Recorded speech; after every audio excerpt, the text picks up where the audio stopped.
welcome to my channel. Come along with me while I live life and let's grow together in this life outnumbered. Today we're going to look at my garden. First off, you can see my beans along with my new little trespassers will be composted sign. I love that sign. You can see my rosemary peeking out in there. These are pink eye purple hull cowpeas. And then I have okra that is just starting to form buds. This is a pink Thai variety of okra. I'm really excited with how much this has grown. When this video was filmed is May 15th, and so it was a little bit less than a month from my last garden tour, and I just love how full and fresh and happy it is. You can see my lettuce and celery, and I have a scabiosa there. Just so much lush green happiness. I need to pull this zinnia. It still has not grown from this video recording time, but my squash is super happy. This is a round ball zucchini. I could put the actual varieties in the listings below, but you can actually see little tiny baby female flowers are starting to form here. I have tons of little baby, these are yellow sun sugar tomatoes. I have peppers, these are shishito peppers and bell peppers. That are the smaller ones, along with cubanelle peppers.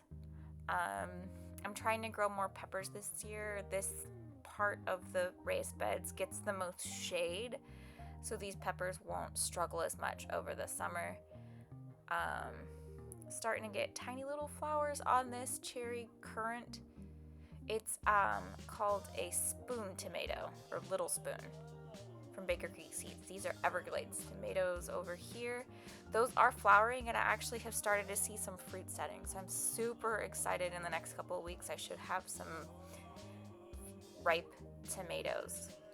You'll see later on in this video we actually picked that tomato this week, and it was my first tomato from the garden. Here I'm showing you to try and get some pollination. I've been like pinching the flowers together a little bit. Like, my kids call it making them kiss, which is pretty silly. These are my little Thai egg tomatoes. They are more of like a paste variety tomato that I'm hoping will survive in the heat of summer, at least enough to get some ripened. It is a bush variety, so fingers crossed. I have tropical sunset cherry tomatoes here. They're supposed to be like pink and peach and orange, variegated all the way through the tomatoes, so that'll be kind of cool. And you can just see all of my tomatoes. There's also a cayenne pepper that's over there. These are my green beans. I have a pink hull variety and a green hull variety. There is that tomato right there. See it? That one has finally ripened this week, and we picked it just a couple days ago. See my watermelon vine? That's flowering. And then you can also see my Seminole pumpkins. Those are a Florida native variety. And then I'm about to show you my green beans. There's the green ones, and then you can see the pink varieties now, how they are tinging with pink as they ripen. They typically get to about that point before I pick them. The pink variety does have seeds that tend to form pretty fast, versus the green that I have seems to get to about that point before it really starts to bulk up with the seeds. I forget the term. And then you can see my zinnias getting ready to bud. At the point of filming, this actually had bloomed. I found out it is one of my Cinderella lilacs. I wasn't very good at labeling the zinnias when I was putting them in the ground. Oops. And then you can also see my cucamelon vines are really taking off. They're actually starting to intertwine in the beans. I really need to get my cucumbers and tomatoes and everything all staked up. I just have not been able to get to the store to buy the rebar and the twine that I want. to be able to do that. But that's okay. They still seem pretty happy, so I'm not too stressed about it yet. Hopefully that's one of those projects I can get to this weekend at some point in time. I'm currently editing this right before Memorial Day weekend, so hopefully the 3-day weekend will give me enough time to get some stuff done. There is my cilantro. I love the blooms on these. I've seen tiny little sweat bees and some honeybees on that. My eggplant's starting to flower. I think I'm going to restart my Swiss chard in my Greenstalk when I get to that point. But look at my nasturtiums. They're really taking off. I have another set of nasturtiums that is also blooming now. I've discovered this is a Cubanelle pepper. Just got its first bloom. My other ones are getting ready to bud up. I still haven't gotten any blooms from my calendula, but fingers crossed this is the month that will happen. My lemon balm is happy. You can see my watermelon vine. This one was really, really stunted and it took forever for it to start growing. It's actually pretty happy right now. My nasturtium's pretty okay. And then we're gonna walk over to my strawberry bushes. This one is the red, and then you can see this one is the pink over here. The pink variety just seems to be a little bit more hardy to the heat. I'm not exactly sure why. I keep trying to make sure that the crowns aren't being covered up too much and things, but I don't really know what's going on with that. This is my rescue blueberry. Still no signs of life, but we're holding out hope. And my Dahlia native blueberry there. And then this is a high bush blueberry that's looking a little rough right now, but he was a rescue from the native nursery. And my pink lemonade blueberry, we have I think one blueberry left on that one that's still not quite ripe. This is my Florida rose. It was bushing up in a weird way, so I actually did trim it back quite a bit. So it's pretty tiny. And then this one is my rabbit eye blueberry. There. And I just love that. My sweet potato vine, my friend gave me a sweet potato that she had that was sprouting. And then I have a purple one, and then I have my white sweet potato that I actually just purchased from the grocery store. And as of right now, it's May 24th when I'm editing this video. All of my sweet potatoes are sprouting. I'm talking about how I want to plant the sweet potatoes there along with my roselle that desperately needs to get in the ground. I'm hoping to work on that tomorrow morning.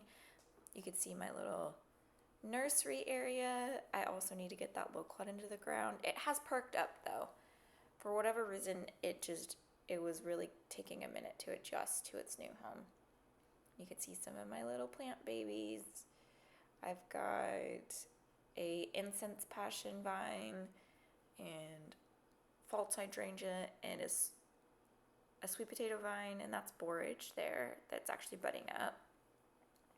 And my little native swamp rose is growing. It's actually gotten quite a bit taller. And you can see my sweet potato vine. I actually found out that sweet potato vines are edible. Like you can eat the leaves and you can eat the tubers. They just don't grow as good of a tuber system as the ones that were bred for tubers.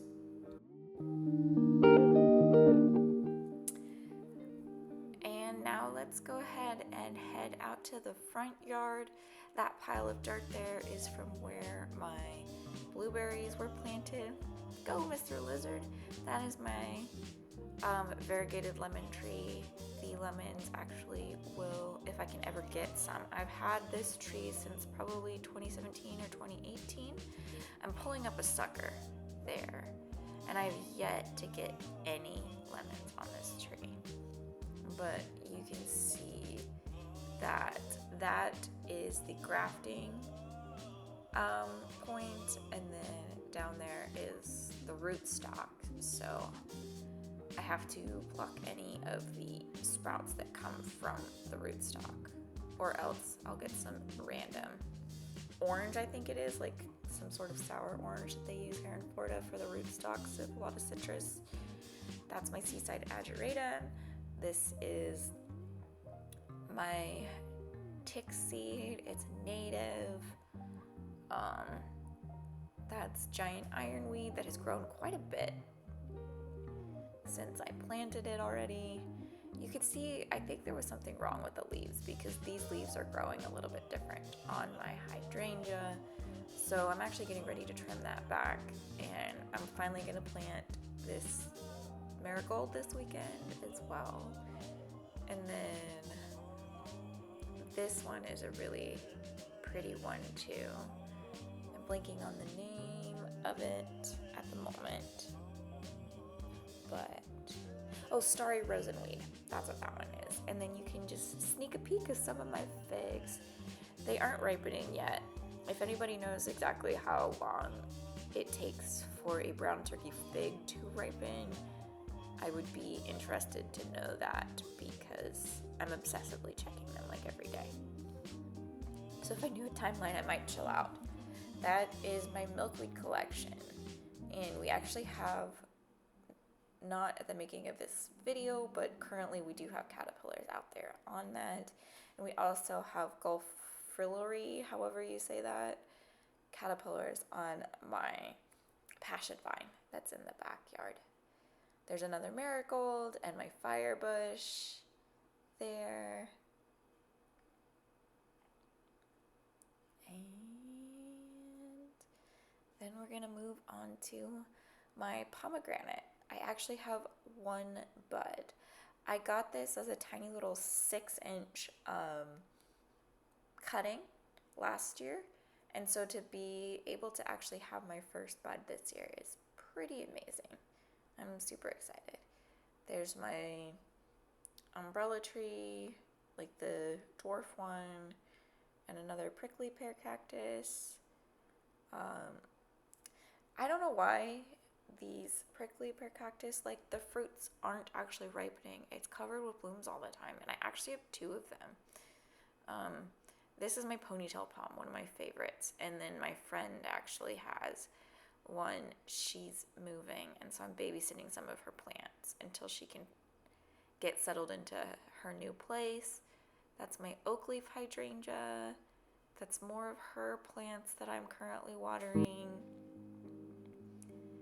And yeah, there's more of her plants. Pretty much anything in the pots is hers. A lot of my stuff is in the ground. The only thing I think I have that's still in pots is my fig, my lemon tree, and my strawberry tree.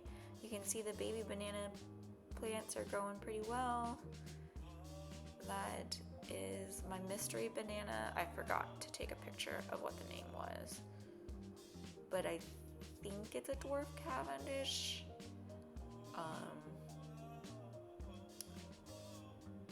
And then this is my truly tiny banana. It's still got little baby bananas. You can see here what my prickly pear flowers are doing. They just yellow and fall off, and I'm trying to figure out exactly what's going on with that one. I don't know. And here's my strawberry tree. I love this tree. The berries taste kind of like a blueberry mixed with cotton candy. They're very, very sweet when they ripen and are red, but they don't have a very intense like fruity flavor. It's just kind of like a sugar berry, but they're pretty yummy. And you can see the flowers do look like little strawberry flowers. And then the rest of the plants, I have my sunchokes or Jerusalem artichokes in the ground there. And they are not actually thriving as well as I thought they were going to. Some of the tubers seem to be dying off. I'm not really exactly sure why. They were from my mother-in-law in Tennessee, so I'm just wondering if they're still kind of acclimating to the area, and that's pretty much my garden tour right there. Thank you so much for watching. I would really appreciate it if you would like this video and subscribe.